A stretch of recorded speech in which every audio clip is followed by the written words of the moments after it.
Hello YouTube.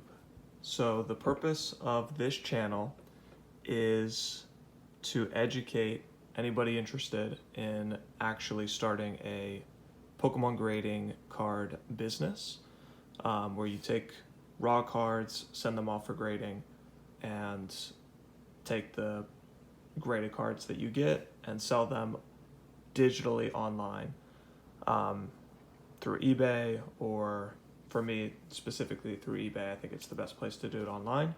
Of course, you can go to shows in person, try to get a little bit better deal. But if you want to do this type of work from your house, your apartment, whatever, this channel is going to be just daily documenting my workflow, what it takes to do this kind of work, and what kind of realistic profit you can actually expect. There is a lot of, I would say, half information online about the reality of this. A YouTuber will say, you can buy this card for $15 and you can sell it for $150 in a PSA 10. You can 10x your money. In reality, you have grading fees to consider, you have eBay seller fees to consider, you have shipping and handling costs to consider. So it's never really that simple.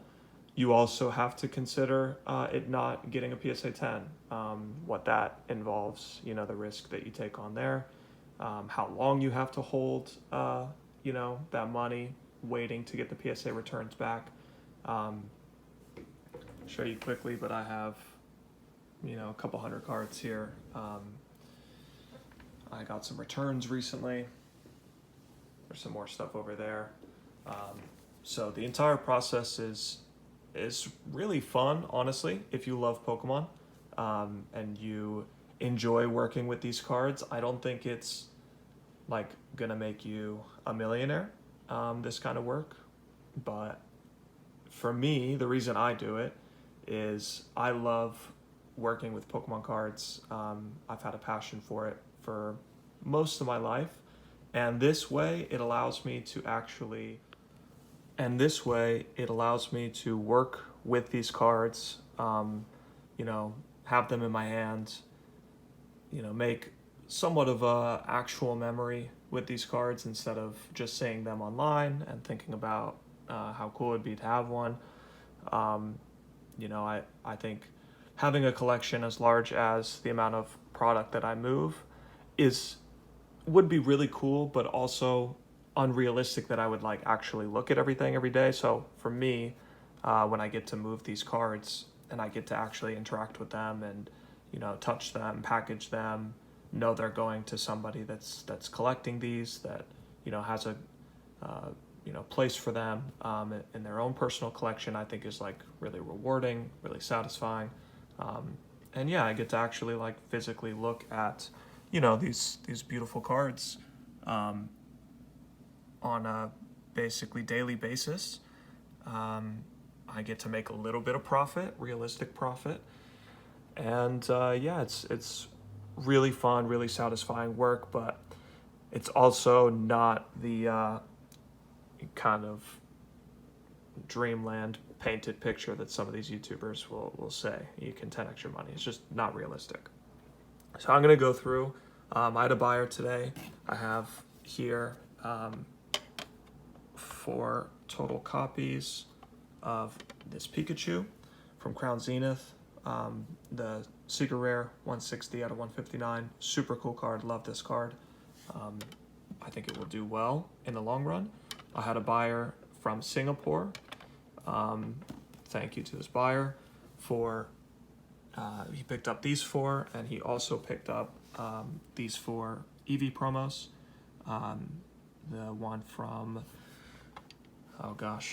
Prismatic Evolutions, ETBs, 173. Amazing card. So many people grading this card. I think that's why the price has come down a lot on it. But I think it's such a good card. And if you want to try to get this card in a little bit more population controlled way, you can go for the Pokemon stamped version. But this is just the standard ETB version. And then So these 8 cards are going to one buyer in Singapore. And then I think this Polywhirl from 151 is going to a buyer in Texas, I believe. Beautiful card. I love this card. Significantly underrated for the quality of the 151 stuff. I think this one is slept on a little bit. Okay, so the real numbers. What do I actually profit off of selling these cards? For the Pikachus, it cost me $15 a card. One thing before I continue on the numbers. In order to maximize this business, you want to be able to get the lowest cost per card possible. And to do that, if you're going to be buying on eBay, you want to make sure that you register for being a certified reseller on eBay. So you use your eBay account specifically for buying product that you're going to resell, and it allows you to not pay upfront the state, sales tax. So these are 15 a piece. When I was buying them, 15 a piece. With sales tax, they come to like, I don't know, 16 or 17 a piece. That like extra dollar per card over 1,000 cards, every year or more can make a big difference. So yeah, and maybe it's more like $2 per card, but it makes a lot of sense if you're going to do this consistently to get that certified reseller so that you don't have to pay that sales tax. Okay, so it's about $15 per card for these Pikachus. The grading fee was $18 per card. My sale price was $85. All right, what I keep after fees is $72. So that's considering how much eBay takes. They take 13.5% off of every sale, or maybe a little more, 13.75% off of every sale. And then I have to pay shipping fees as well. And I have to consider how much it costs to have use the amount of shipping supplies that I end up using for a sale like this. So I sell it for $85. I actually keep $72. So my total cost on this card is $33. So my total profit per card ends up being $39 per PSA 10 of this card. From when I bought it to what the PSA 10 is selling for today, which takes about, right now, a 3-month gap to be able to get the PSA cards back. The EVs, let's see. The EVs cost me about $10 per card. The grading fee was $18, so $28 is my total cost on the EVs. I sold them for $55. I kept $46, and so my $46 minus $28 leaves me with a total profit per card of $18, which is still pretty good, considering I bought them for $10 and I paid, $18 of grading fees. It's still like 50 to 60% of the total cost I end up profiting. So, and I get to work with these cards and I get to look at this beautiful art. So I love it. And then the Polywhirl has the best numbers. And if you can notice too, like cost per card on this one, 10 and the profit 18. Cost per card on this one, 15 and the profit 39. So higher cost per card, higher profit per card. This one cost me 23 per card, and the profit ended up being $49 per card after all the fees and considering what I actually kept. So, $7 more invested versus 15, and you end up profiting $10 more per card. And that's profit per card. So I would say one of the things that I've learned after doing this for a while is the lower cost per card might seem like better numbers up front, but when you consider all the fees that are involved with doing this work, really the higher cost per card, even just by a little bit, by like this $10 to $15 range, think about it like wine, the $10 wine versus the $30 bottle of wine. That $30 bottle is a little bit nicer, right? It's going to age a little bit better.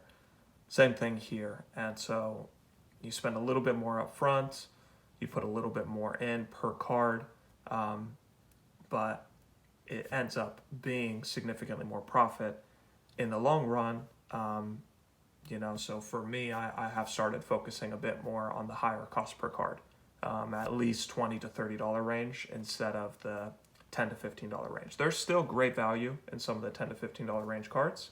And I'll go through in future videos more stuff like what I'm actually looking at, what I'm buying at the moment.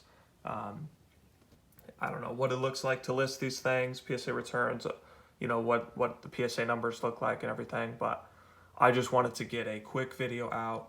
I'm going to get a video out a day, you know, basically is kind of my goal, so that I can kind of document the workflow that I do and start shedding some light on the reality of running an online Pokemon card business where you are buying ungraded cards, sending them off for grading, selling the graded copies, everything that entails, all of the costs involved, all of the real workflow involved, the products that you need to be able to do this, and then like the reality of it, you know, the total profit for this 9 cards. A YouTuber will tell you, you know, you can 10x your money on these cards. Like, it's just not the reality. I made 72 for the 4 Eevees, 156 for the 4 Pikachus, and $49 for the Poliwhirl. And so my total came to $277 of real profit for these 9 cards. Okay, I'm gonna cut this one here. First video. I appreciate anyone that looked at this. If you're still here, you're a legend. Thank you. If you could like, subscribe, comment, you know, let me know if you do this work, if you're interested in doing this work, if you collect just as a hobbyist, and I'd love to get to know a little bit more about you. Okay, see you in the next one. Bye.